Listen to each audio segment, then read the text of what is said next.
So the new league year is upon us, and Kyler Murray is not a Viking, at least yet. However, the team did bring back a surprising name in the running back room that's a bit controversial amongst the fan base. So I've got to talk about that, Jonathan Greenard trade rumors, and Harrison Smith being released today, but why he might actually be back in 2026. So I'll get into all that and more in today's video, but first... Alright, first up, it looks like the Vikings may have to wait a little bit longer before a Kyler Murray signing becomes official. The new league year did start today at 3 p.m. Central, and the Cardinals did officially release him. However, Tom Pelissero reported that Kyler is going to take his time in speaking with interested teams. I'm not sure exactly how many and which teams those will be, especially considering the Falcons and Jets were a couple of potential landing spots, but Tua is now a Falcon, and Geno Smith was recently traded to New York. Pelissero did say, though, that the Vikings plan on making a strong push in order to sign Kyler, and they are the favorites to land him. I mean, that really comes as no surprise. We've heard all kinds of reports from various insiders over the past couple of weeks that there is mutual interest between both parties, and when it's all said and done, I do expect Kyler to be a Minnesota Viking on a vet minimum deal, around that $1.3 million we saw Tua signed for with the Falcons. I know some fans are split on this, but for the cost, the risk is very minimal, and you're bringing in a former first overall pick who has shown that at times in his career he can be a very dangerous dual threat. If he does sign, I highly doubt the QB1 job is just going to be handed over to him. I think it's going to be a battle between him and JJ McCarthy, but that's a conversation for another day. So while we still have to wait and see on the status of Kyler Murray, the running back room is at least starting to take shape. In fact, it might already be in its final form for 2026 after the move the Vikings made today, because Aaron Jones is heading back to Minnesota on a revised contract that will bring his base salary down to $5.5 million. I was a bit surprised by this news at first, only because Kevin Seifert reported a couple weeks ago that Jones was expected to either be traded or released. I kind of expected them to target a running back in the draft, most likely a day 2 or day 3 pick, or maybe sign a cheaper option in free agency, say Rico Dowdle or Rachaad White. Instead, the running back room will look as follows: Jordan Mason, Aaron Jones, and Xavier Scott, who the team also re-signed a couple days ago. Some fans weren't thrilled with this news, given the fact that the Vikings were a bottom 10 rushing unit in 2025, and Aaron Jones is 31 years old. He missed 5 games due to injury from last season, and his numbers were way down compared to 2024. Plus, aside from Ryan Kelly, who retired for obvious reasons, all the concussions, the O-line is going to look mostly the same as it did last year.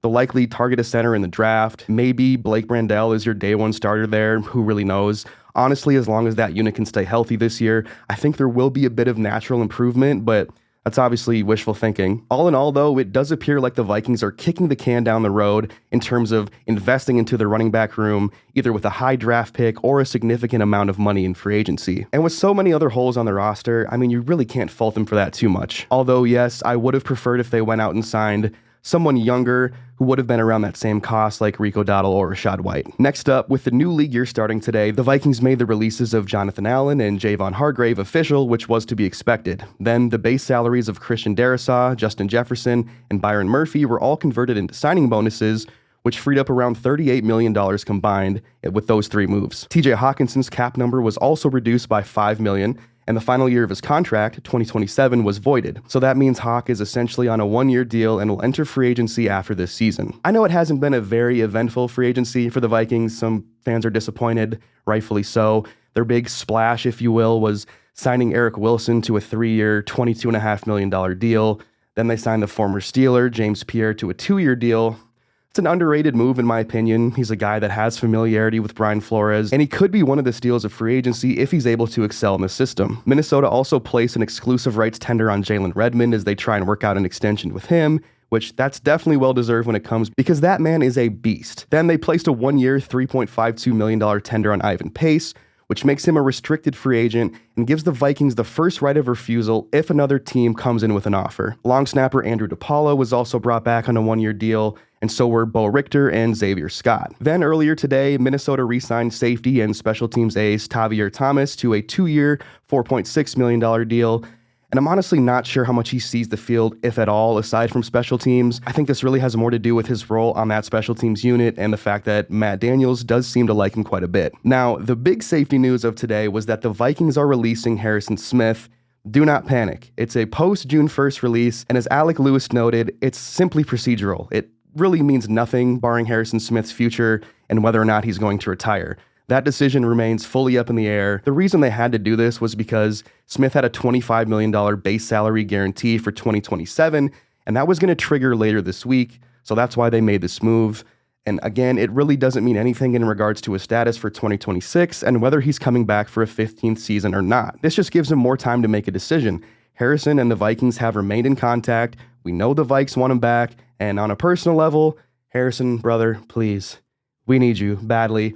One more year in the Flores system. Why not, man? Come on. Now, a defensive player who may not be back in 2026 is Jonathan Greenard. JG wants a pay raise, but as we know, the Vikings have been dealing with some cap restraints that make that a bit difficult. Adam Schefter reported recently on the Pat McAfee show that the Vikings have made Greenard available, and he would not be surprised if he ends up getting traded. The Eagles are a team to watch for, as are the Patriots. Both have checked in on him, and the starting price seems to be at least a second-round pick or around there. And if that's the case, then I definitely prefer a deal with Philly, because then you're looking at the 54th overall pick instead of the 63rd pick from the Patriots, although it depends on what the rest of those packages look like from both teams, and we don't really know that right now. What we do know is Greenard had kind of a disappointing season in 2025, especially after he posted double-digit sacks in 2024. He had just 4 sacks, which was 63rd amongst all edge rushers, and his 47 pressures ranked him 31st. So if you can get a second rounder for him, I think you do it because A, you free up some cap space, and B, you have Dallas Turner waiting in the wings, who took a big jump in year 2 with 8 sacks. But hey, you guys got to let me know your thoughts on that in the comments down below, as well as Kyler Murray officially being released by the Cardinals today, and Harrison Smith being released, but maybe coming back. Let me know your thoughts on that either way in the comments down below. And until next time, Skol, baby.